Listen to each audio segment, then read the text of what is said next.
So I guess the first question that I'd like to ask would be to you, Will, and what led you, and it makes it sound like your man, but what was your inspiration for the subject matter in the film?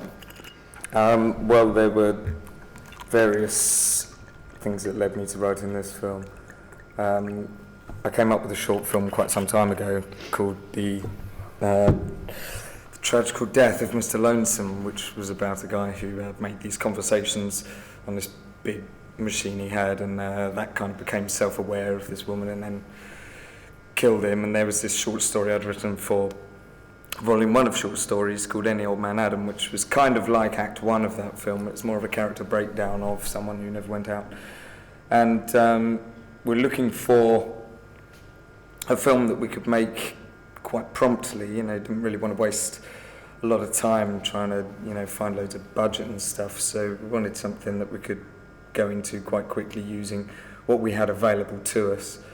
And so just looking around and looking at what we did have available to us and what material we already had, when I put those things together and then added a few more things in, the script wrote itself quite quickly.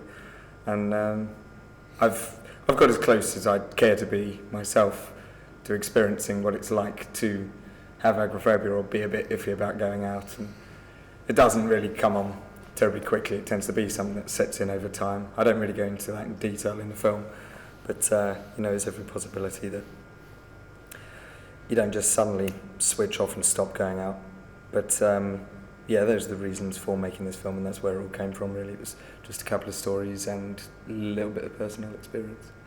And the stories that you wrote originally that you said it's based on, was the inspiration for that, was that from your personal experience, or was it something you'd read about first? Or kind of. The story element, the element of the story that was completely fabricated at first was the fact that he was a shut-in, because I wrote it at university, because it's there that I realised how easily you can be in your room, connected to the internet, that's everything in the world ever, and before you know it, the whole day's gone. And so you can quite easily slip into, I haven't done anything all day and my eyes hurt. So yeah, that's where that came from. Fantastic. And why did you decide to film the film in black and white? A couple of reasons. One, I really like black and white anyway. I'm very much a fan of high contrast stuff. Two influences on the film were Darren Aronofsky's Pi and David Lynch's Eraserhead. Those are both black and white anyway. But with a film like this, black and white was a good choice, because when you've got stuff going on where it's a bit like, did I see that? Was that really there? If you turn it black and white and whack up the contrast, then stuff gets lost into blackness very easily, so it's quite useful for aiding that feeling. And also with things like the shots up the chimney, I open up with a couple of those. When you colour, you can see the red of the brick and the black of the soot, but when you turn it black and white and knock the contrast up nice and high, you're not sure what you're looking at first. It's a bit more otherworldly, it's a bit like a rough terrain or something.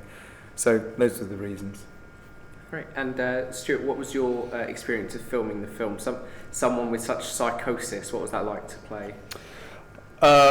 Well, it wasn't the first time I've played Psycho for Will, so it's kind of second nature to me. No, it was great. It was a great challenge. As you say, we did it in such a short space of time. So, how long was the film made over? Sorry, I forgot to ask that. Well, I mean, all in all, maybe the total of 5 days. You had 2 days to shoot all your stuff. Yeah, so a weekend for me. Yeah. But the wonderful thing about it was that we kind of, for me, shot it sequentially. So you never get the opportunity to do that as an actor. Everything is kind of, you shoot the end of the film, then you go to the middle, then you go to the beginning, then back to the end. So it was really useful, sort of, for a thought process point of view. But yeah, I wanted to. It was very difficult because at the time I had a day job as well. So all that time that you want to be spending, really getting your head into the script and working out what that character was doing, I find myself at work sort of, drifting off and think about it and think, oh, man, I've got to get back to that. So that was a challenge in itself. So I wanted to get into the set nice and early, because I feel that if I can kind of experience that world and see it physically for myself, then it would aid that kind of loneliness and that kind of feeling that he's just there all alone. And I slept on the set a couple of nights as well while I was there, so I think that really helped me. But yeah, no, it was fantastic. So you locked yourself into the set just like the character? Yeah. And I mean, I don't think I'm, well, not clinically a psycho. It remains to be proven. Yeah, absolutely. But I did do sort of quite a lot of research more from an agoraphobic point of view, because I'm not sure if he's a psycho or not. I mean, he's obviously undergone an intensely traumatic experience. So I wanted to understand. We can all identify to a certain extent with our own experiences, but I wanted to understand what agoraphobics would be feeling. So I did quite a lot of research on that. So, yeah. Great. Is there anyone else who would like to ask any questions? Yeah.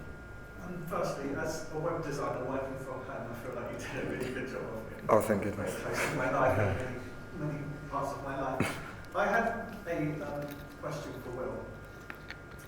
You said you filmed it over 5 days, and I noticed that the majority was all in that one space. Were there any technical challenges from filming in such a confined location?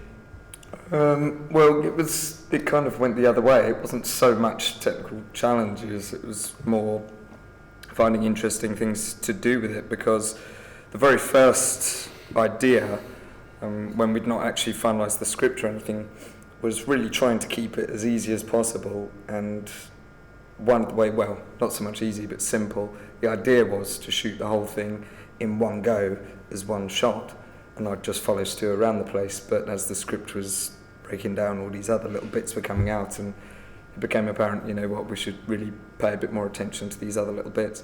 And some bits just happened by fluke, so it's very much a movie that was made using what was available to us and what came to us. Things like when he first goes into his bathroom, he said a little bug in the sink.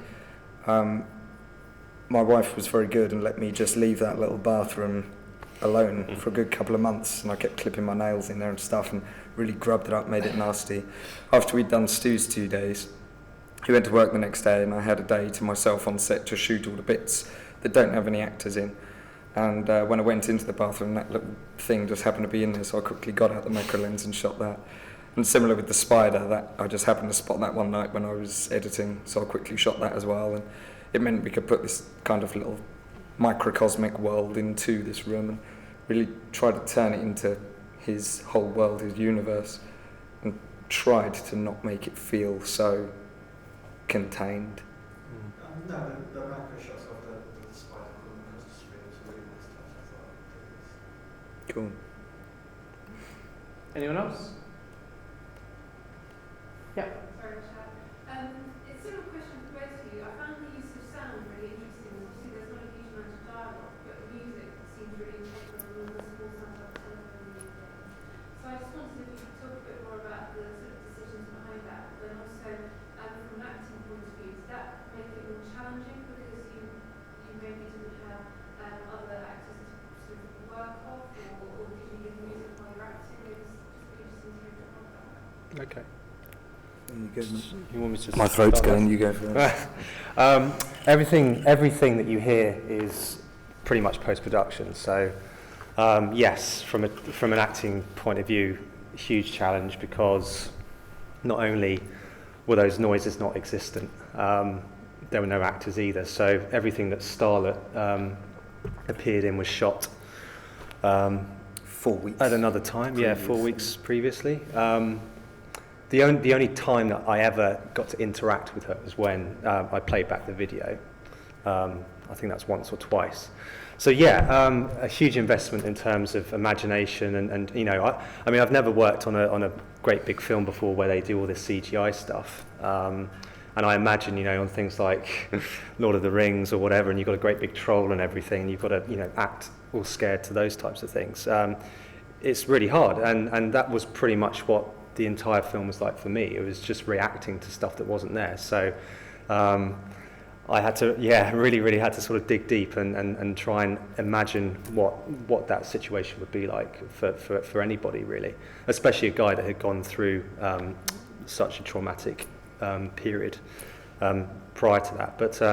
But yeah, there were things I think at one point I did want to jump. And when there's that moment where there's sort of like a tap at the window and it's these little stones being thrown, and he kind of, you know, twitches his head, but he sort of blocks it out, and then it gets a bit loud, and then it's a big bang. Well, that I really wanted to, you know, literally be shaken, but that wasn't there, so I just, leapt out of bed and Will put the sound in. Actually, now that you look back at it, because this is only the second time I've watched the film from beginning to end, you know, it looks natural and nice. So, but yes, to hair out your leg, that'll make you jump. Yeah, exactly. I remember you saying, actually, talking about having to act in front of nothing. When we were shooting all Stewart's stuff of when Starlet's coming out to the computer and coming out to get him, you really worried me, actually, because we're shooting that stuff where you're backing up on the bed, and between two shots you were just there and you said, this is so weird. Yeah. And I thought you meant how it was going to be was too weird, and I thought, are we making a really off-the-wall crazy thing and no one's going to want to watch this? But no, you reassured me you meant the experience. Oh yeah, no, purely from, yeah. Imagine TV's hanging over your head and, you know, and this woman is screaming at you. It was very strange, but yeah. Easy. Yeah, not easy, but glad with the result. So yeah.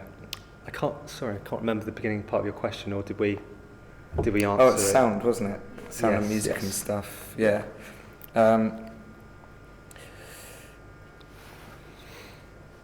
Well, something that I got to do, which I never have before actually, was I got to have a load of the music before I actually shot it.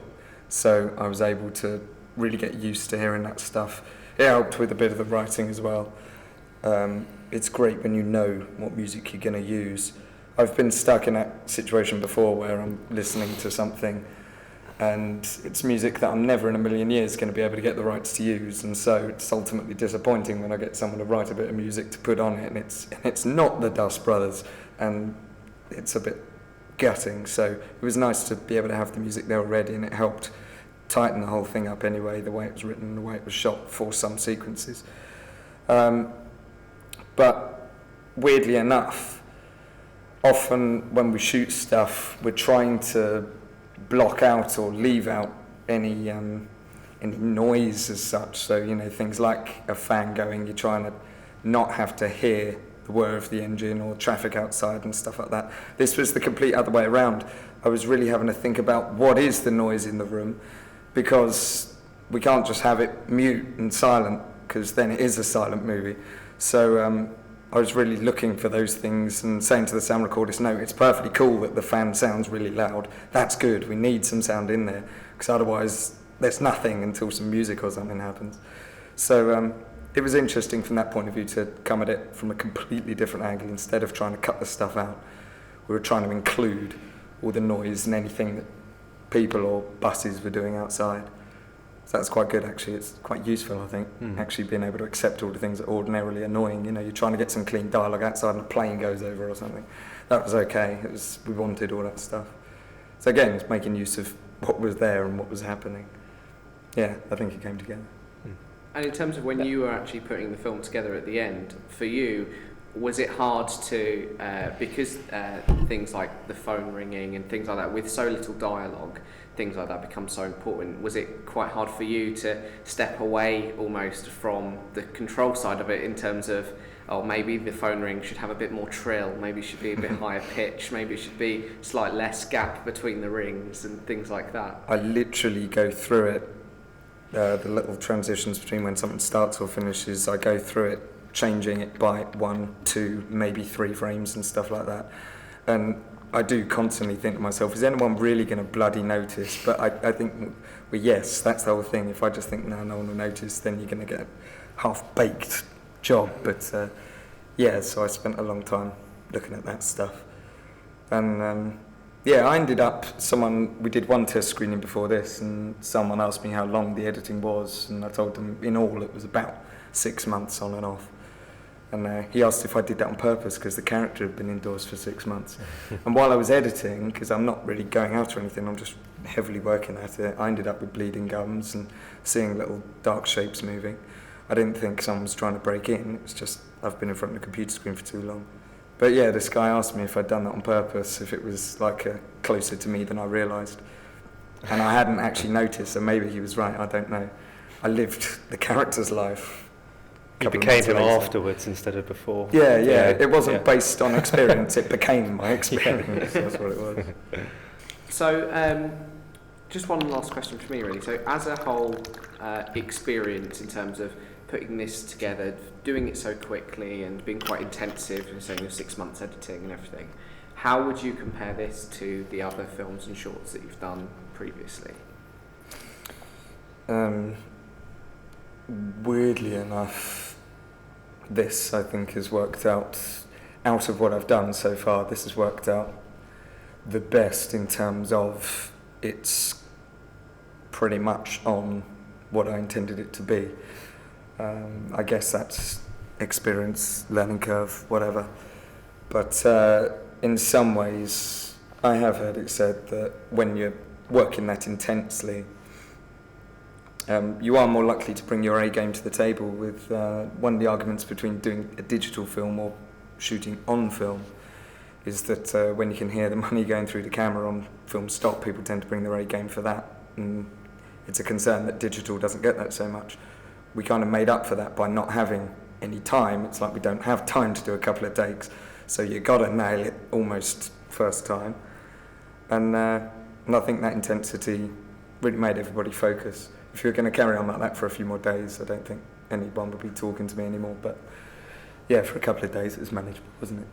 And was that pressure you felt being in front of the camera with such an intense? Yes, I did, but I think the entire crew that were involved really. I mean, it was quite an intimate group of people, wasn't it? Really, because there was only ever sort of 4 people on set, including myself, at any one time. So, there was pressure, but we moved through it so swiftly, and as I said, because we shot it pretty much scene 1, scene 2, and scene 3.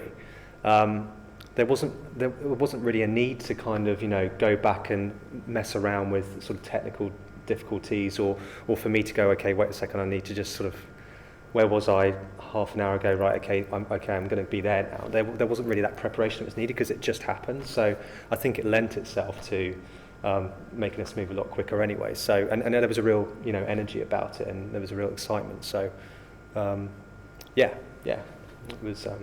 Actually, do you remember, it was only a couple of hours into the first day because I had the shot list and I literally just threw the shot list away and decided to work from memory in the script. Yeah, that was because we basically had to chop out any shots that didn't have you in just so we could cram all your stuff into it. Yeah. I quite enjoyed that though. Yeah. And I guess finally to wrap up, what advice would you give to someone being a graduate of UH and not having come from a film background originally doing drama?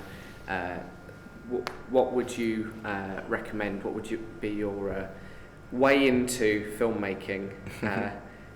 Your recommendations and your advice? Well, if you're going to make a film, like everybody says, but they say it because it's true, the script is the thing, and I think one of the most valuable things that you'll find with your script writing and with when you're putting stuff together is find people who will be honest to the point of hurtful, because it's very nice to be told, oh yes, that's great, but it's not really necessarily helpful if there are holes and things missing. So you need people to say, this bit's crap, this bit's boring, whatever. So I guess, the advice is get a thick skin. That's probably it. But more than anything, to quote Nike, just do it. It's not going to do it itself, and lots of people talk about doing it. Us included. I mean, there's years gone. We've spent ages and ages talking about films we should do, and we've never actually got off our backside and done it. So, yeah, get yourself a camera because you need one of those, or find someone who can lend you one, and then yeah, just go forth and do it. Yeah, and to that point, I mean, you know, Will and I met at university. So I was here for the first year, and then I ended up swanning off and going to drama school, while Will stuck it out for another couple of years. And once we both graduated, we got straight onto our first feature film together, which part of it was shot in this building. Yeah.